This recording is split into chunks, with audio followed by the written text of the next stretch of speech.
छाना पोड़ा किस टाइप से बनाई जाती है उसको हिंदी, इंग्लिश और बेंगली भार्सन में आप लोग के सामने मैं शेयर कर रहा हूँ। छाना पोड़ा उड़ियाते एक बहुत ही फेमास डेजार्ट কী করে বানাতে হয় এই ইনগ্রিডিয়েন্টসগুলোকে একটু নোট ডাউন করে নিন। তো আগে ভীষণ সহজ, এমন কোনো কিছুই বড় ব্যাপার নয়। তবে হ্যাঁ, কিছু কিছু জিনিস যেগুলোকে একটু আপনাদের সঙ্গে শেয়ার করাটা খুব জরুরি।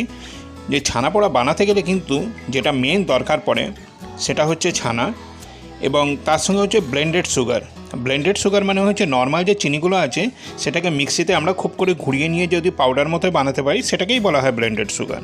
তো এই ব্লেন্ডেড সুগার নিন আর তার সাথে অ্যাড করুন এলাচ পাউডার এবং এলাচের দানা। এই দুটো জিনিস কিন্তু অ্যাড করাটা খুব জরুরি থাকে। পরে আমরা এর মধ্যে অ্যাড করব স্যাফরন আর ঘিটা দিলে তবেই কিন্তু এটা কিন্তু ক্রিস্পি হবে। দাঁড়ান এক এক করে সব দেখাচ্ছি আপনাদেরকে। তো যেটা বলছিলাম, ছানা পোড়ার সবথেকে বড় জিনিস কি জানেন, এটা অ্যাকচুয়ালি যেটা উড়িয়া লোকেরা করে থাকে ওড়িশাতে, সেখানেতে না এই টোটাল জিনিসটাই কিন্তু আপনার বানানো হয় কাঠের ওভেনেতে। মানে কাঠটাকে যখন পুরানো হয় সেই কাঠের যে মানে তেজটা যেটা থাকে, যে হিটটা যেটা থাকে সেটা দিয়েই কিন্তু এটা কিন্তু টোটালি কুক হয়ে থাকে। যে ওভেনটার মধ্যে করা হয় সেটা কাঠের ওভেন হয়, গ্যাসের ওভেনও নয়, ইলেকট্রিকের ওভেনও নয়, যার জন্য কিন্তু ওর মধ্যে কিন্তু একটা সুন্দর দেখে কিন্তু একটা পোড়া ফ্লেভার আসে। তো আমি তো অ্যাড করে দিলাম এর মধ্যে এলাচ পাউডার, ব্লেন্ডেড সুগার আর এই এলাচের দানা। চলুন এটাকে একটুখানি মিক্স আপ করে নিই হালকা করে। তার আগে একটুখানি ওর মধ্যে না একটু স্যাফরনটা দিয়ে দিই, আর তার মধ্যে দিয়ে দেবো আমরা ঘি। দেখুন এইভাবে আগে এলাচ পাউডার, এলাচ দানা আর ব্লেন্ডেড সুগারকে ভালোভাবে মিক্স আপ করে নিন হালকা করে। এমন কিছু বেশি ক্রিমিং করতে হবে না, কারণ ঘিটা দেওয়ার পরেই ক্রিমিং করাটা খুব জরুরি হয়ে থাকে। ক্রিমিং মানে হচ্ছে না জাস্ট ঘষে ভালোভাবে মিক্স আপ করা। এটা খুব ভালো হয় যদি কোনো পাথরের টেবিলের ওপরে করেন কিংবা কোনো কাঠের বারকোসের ওপরে। তো আমি তো স্যাফরন অ্যাড করে দিলাম। এবার স্যাফরন অ্যাড করার পরেতে এর মধ্যে দিয়ে দিচ্ছি ঘি। রেসিপি কিন্তু সব কিন্তু আপনাদের কিন্তু স্ক্রিনের মধ্যে অলরেডি দেওয়া ছিল, যদি ওটা নোট ডাউন করে থাকে তাহলে তো খুব ভালো। কারণ রেসিপি কিন্তু উল্টোপাল্টা হলে কিন্তু এটা কিন্তু সুন্দরভাবে কিন্তু মানে ছানা পোড়ার মতো হবে না, এর মধ্যে কোনো বাইন্ডিং আসবে না, মানে জমাট বাঁধবে না।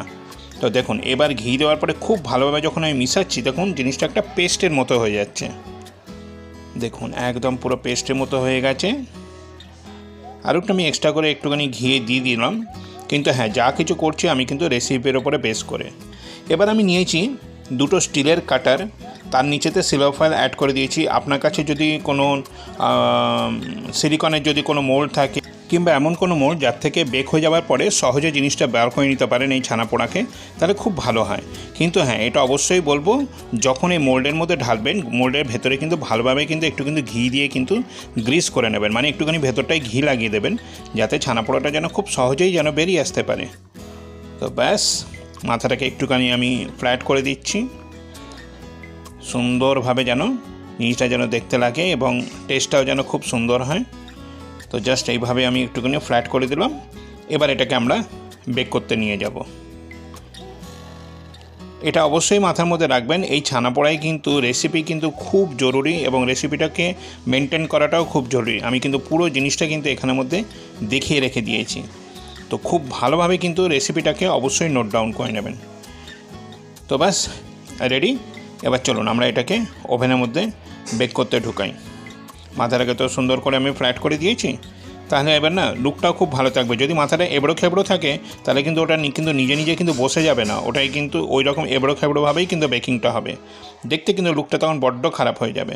তো মাথাটা যেন সুন্দরভাবে যেন হয়ে যায়। এবার আমি এটাকে বেক করতে শুরু করছি 45 মিনিটের জন্য কমপক্ষে, এবং 190 ডিগ্রি সেন্টিগ্রেডে। দেখুন যদি 10 মিনিট বা 15 মিনিট পরে যখন খুলবেন না, দেখবেন এই রকম অলরেডি কিন্তু ঘিটা ওপর দিকে উঠে আসছে আর এটা এই রকমভাবে এফেক্টটা পড়ছে। তো ব্যাস রেডি, আমার টাইম ওভার। তো এবার এটাকে বার করে নিলাম, একটুখানি ঠান্ডা করব, তারপরেই কিন্তু এটাকে কিন্তু আমি ডিমোল্ড করব। দেখুন কি সুন্দর মাথার ওপরটা পোড়া ভাব এসছে। স্মোকি ফ্লেভারটা হয়তো একটু কম, কারণ কি আমি ইলেকট্রিক ওভেনে করেছিলাম সেই জন্য। তো ব্যাস রেডি। তো এবার বাড়ির লোকেদের সবাইকে খাওয়ান, ভালো রান্না করুন এবং ভালো ভিডিওগুলোকে ফলো করে নিন যেগুলো আমি অলরেডি আপনাদেরকে দেখাচ্ছি। ব্যাস আর কি, জুড়ে থাকুন এইসব ভালো খাবার দেখবার জন্য এবং এই ভালো রেসিপি নোট ডাউন করার জন্য। তো thank you very much. This is chef Indrajit.